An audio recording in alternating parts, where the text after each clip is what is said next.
Hello दोस्तों, कैसे हैं आप सभी। आशा करते हैं कि बहुत अच्छे होंगे।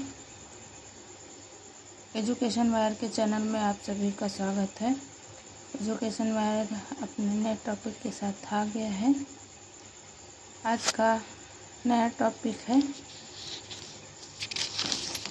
प्राचीन इतिहास। आज हम प्राचीन इतिहास के बारे में जानेंगे।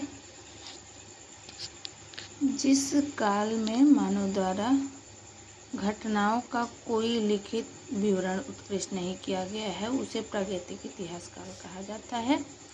जिस काल को जिसमें लेखन कला के प्रचलन के बाद भी उपलब्ध लेख नहीं पढ़े जा सके हैं अद्य ऐतिहासिक काल कहा जाता है। जैसा कि लेखन कला के प्रचलन के बाद में उपलब्ध लेख नहीं पढ़े जा सकते हैं। मतलब हमें लेखन कला तो मिला हुआ है लेकिन हम उसको पढ़ नहीं सकते हैं। ऐसे कला को अद्य ऐतिहासिक काल कहा जाता है। मानव विकास के उस काल को ऐतिहासिक कहा जाता है जिसका विवरण लिखित रूप में उपलब्ध है।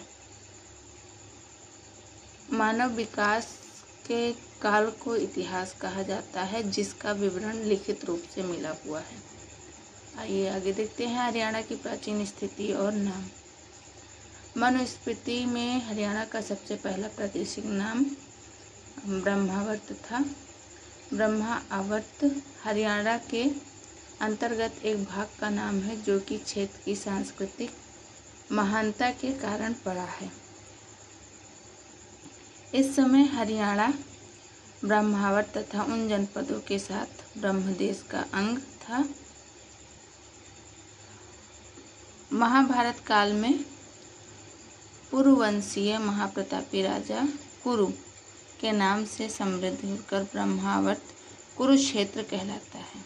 ठीक है, आइए अब इस लाइन को हम जरा डार्क लाइन कर लेंगे, इसको समझेंगे। कुरुक्षेत्र के दक्षिण दिल्ली के निकट का एक क्षेत्र खांडवा प्रस्थ कहलाता है। कुरुक्षेत्र के दक्षिण दिशा में दिल्ली के पास में स्थित है, उसे खांडवा प्रस्थ कहते हैं। और दक्षिण पूर्वी क्षेत्र रोहतक से हिसार तक का क्षेत्र बौधान्य प्रदेश के नाम से जाना जाता है। ठीक है, बौधान्य प्रदेश का पूरब के नाम में कुरु जंगाल था।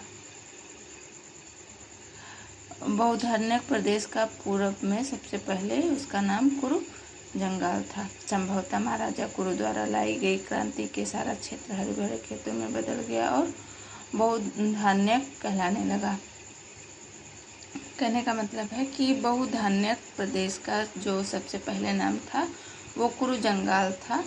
महाराजा कुरु के क्षेत्र में जो क्रांति लाई गई उस क्रांति में सारे क्षेत्र हरे भरे खेतों में बदल गए और वो बहुधान्य कहलाई।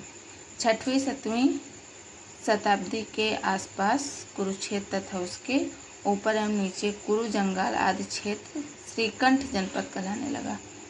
ठीक है, 6वीं 7वीं शताब्दी के आसपास में कुरु जंगाल के आसपास का क्षेत्र श्रीकंठ जनपद कहलाने लगा।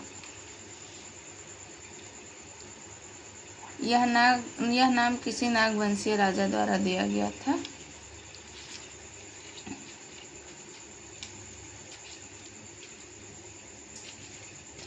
पुष्य भूत वंश के पतन के बाद मुख्य रूप से लगभग 9वीं शताब्दी में यह प्रदेश अपनी हरियाली के कारण हरियाला के नाम से पुकारा जाने लगा। लगभग 9वीं शताब्दी में इस हरियाली होने के कारण हरियाला नाम से पुकारा जाने लगा। स्कंद पुराण में इस लाइन को हम नोट कर लेंगे। स्कंद पुराण में कुमारिक खंड में इस प्रदेश को हरियाला ही कहा जाता है। 10वीं शताब्दी के प्रसिद्ध जैन कवि पूज्यदत्त ने, जो कि रोहतक के पास के रहने वाले थे, अपने ग्रंथ महापुराण में, जिसकी रचना उन्होंने 1952 से 1975 के बीच में की थी 1972 के बीच में की थी, अखिल परिपालिक हरियाणा में पहली बार हरियाणा शब्द का प्रयोग किया था। उस पुराण का नाम था अखिल्य परिपालयक हरियाणु में पहली बार हरियाणा का प्रयोग किया था। हरियाणा के प्रसिद्ध जैन कवि श्रीधर ने अपनी पुस्तक पाषाण चर्यूण में इस प्रदेश को हरियाणाए नाम से संबोधित किया था। दिल्ली में अव्यवस्थित राष्ट्रीय संग्रहालय में रखे एक शिलालेख में इस प्रदेश के लिए हरियाणा शब्द का उल्लेख किया गया है।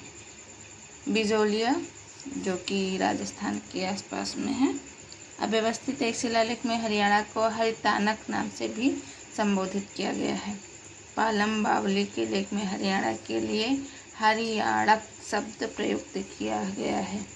धरणीधर ने अपनी पुस्तक अखंड प्रकाश में हरियाणा के लिए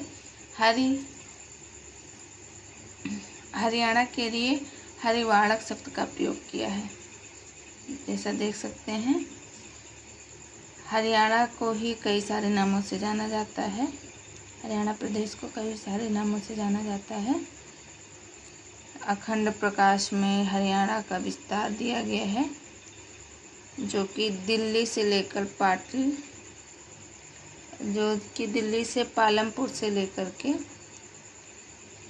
और पटियाला, कुसुम्भा, कोहान गांव तक बताया गया है। इस समय दिल्ली हरियाणा के अंतर्गत ही आती है। अगर आपको हमारा वीडियो पसंद आया हो तो चैनल को सब्सक्राइब करिए, लाइक करिए, कमेंट करिए